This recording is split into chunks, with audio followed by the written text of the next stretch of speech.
scholarly study of sky journeys was a significant dimension of the life work of anthropologist Dr. Felicitas Goodman.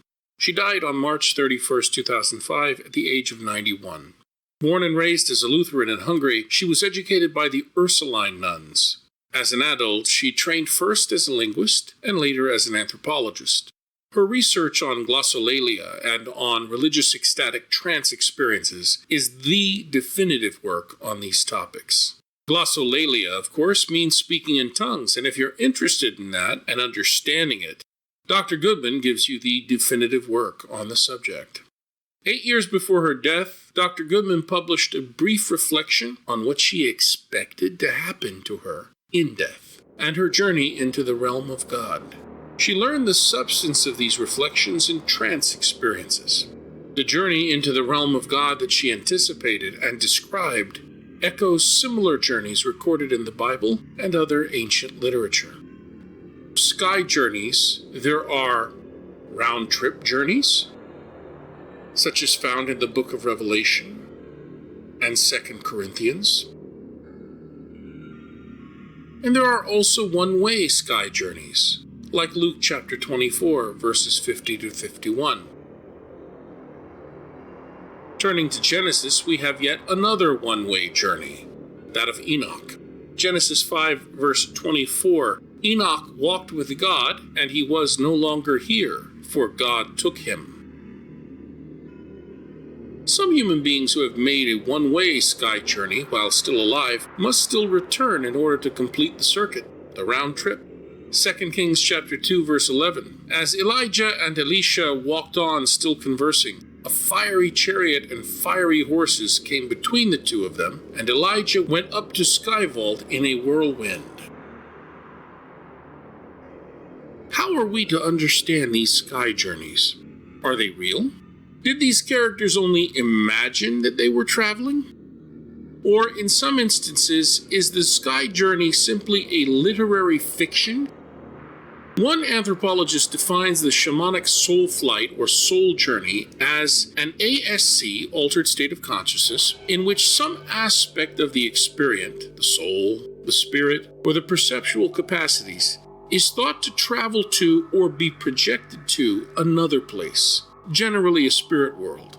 It is important to notice that journeys by living persons to the realm of God are experiences that occur in altered states of consciousness.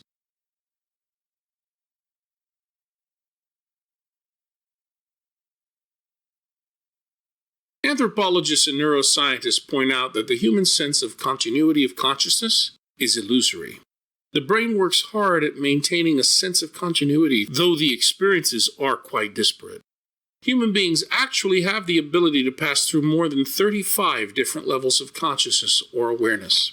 They do this regularly and routinely each day. One wakes from sleep and dreams, begins the day and occasionally daydreams, fantasizes, takes cat naps, and perhaps experiences road hypnosis while driving. These are only a few examples of the different levels of human awareness. The brain and nervous system are hardwired for experiencing reality in over 35 different states.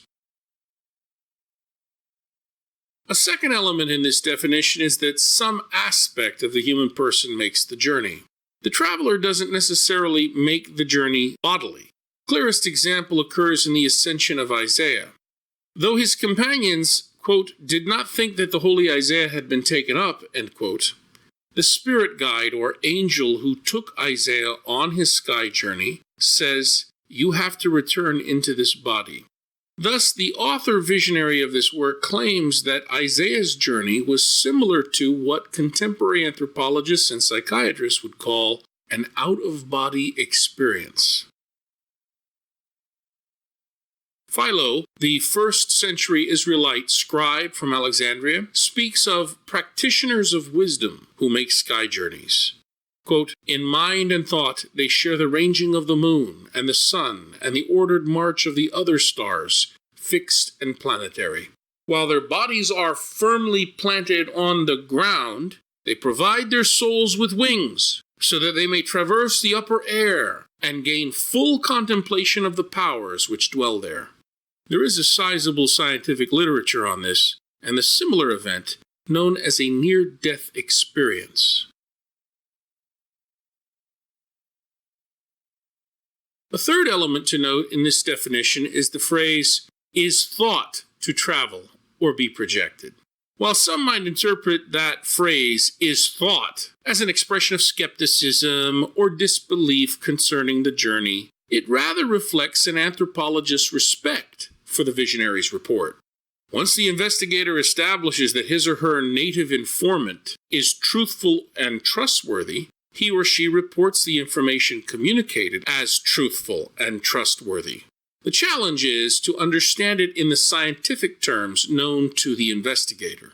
Thus, the traveler, the author of the Ascension of Isaiah in this case, makes it clear that some aspect other than the physical body has made the journey. Skeptical scientists have conducted experiments asking an admitted traveler to tell them what's in that adjacent room over there. You haven't gone in there physically, so tell me what's in there in your out-of-body experience. And of course, few travelers are successful. Of course, the adjacent room is not an alternate reality. Alternate reality is quite different from consensual reality. What are we to make of these reports?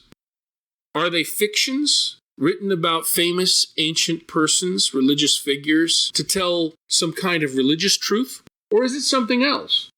Illuminated by the research of Dr. Felicitas Goodman, we will continue this series and explore this topic later.